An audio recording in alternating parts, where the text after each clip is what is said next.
Hello Internet. Today we have this 5080 from MSI that came in for repair. What? Not sure how this recently manufactured card accumulated so much rust already, but the most interesting part is this crack here. Oh my god! Based on what I've seen so far, owning one of these MSI cards will come with two problems. Number 1, no donor boards. No fix. Number 2, no schematic diagrams. No fix. Basically, MSI has become a new version of Founders Edition, and the repair techs like me will no longer have access to much needed resources.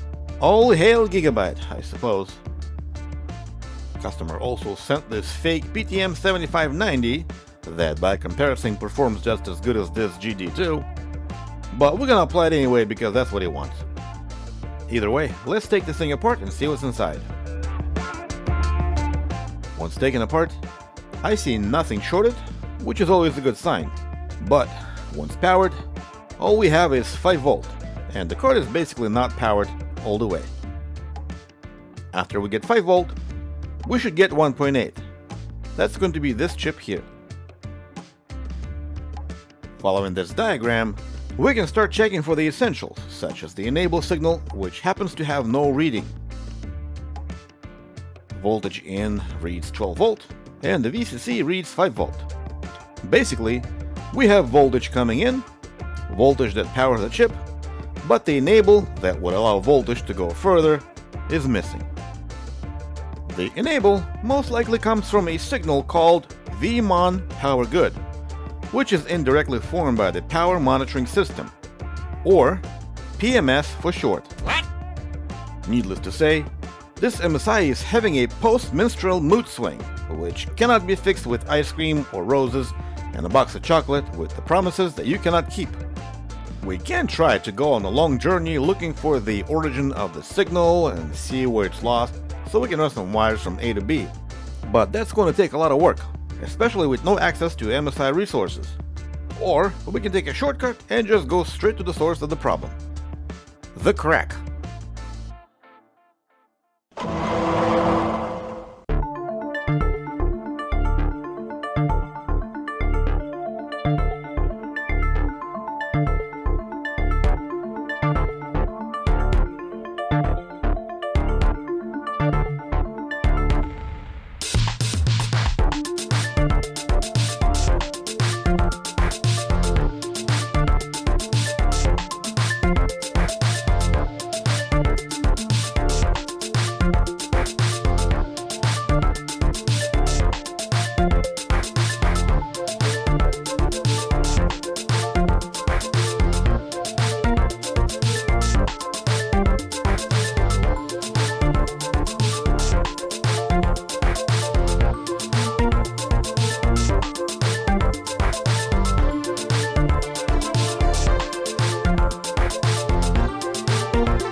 Unfortunately, I did not push the record button when I was reconnecting the traces together, so you're gonna have to trust me on that. And meanwhile, I'll be drinking this legally questionable liquid, which is supposed to make me big and strong because it has electrolytes. Welcome to Costco. I love you. In any case, there are no shorts on the board.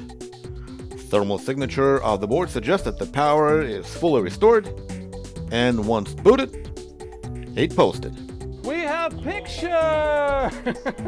Apply that fake PTM 7590 on the core, apply fresh pads on the memory, boot the card for testing, and nothing. You're fired! Okay, it's time for the new machine to enter the scene. This guy. Basically a more modern setup that should allow me to confirm the usual suspect. I wonder why I just said that the way I did. Kinda reminds me of this guy. Windows sucks. There. Looks like the list of problems just keep adding up. Either this chip is miscommunicating with the core, or the core is miscommunicating with the chip, or both. I'm guessing it's both, so let's reball them both and hopefully there's no RIT pads. Alright. It's Friday. night. I have no date. A 2-liter bottle of Class. and my all rush mixtape. Let's rock.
Reball is done.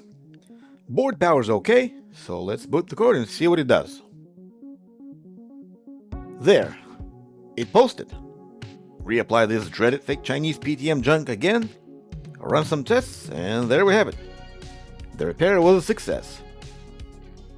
Thank you for watching. Hopefully this was entertaining or educating. And if it was, don't forget to like, comment, and subscribe for more repairs. Goodbye.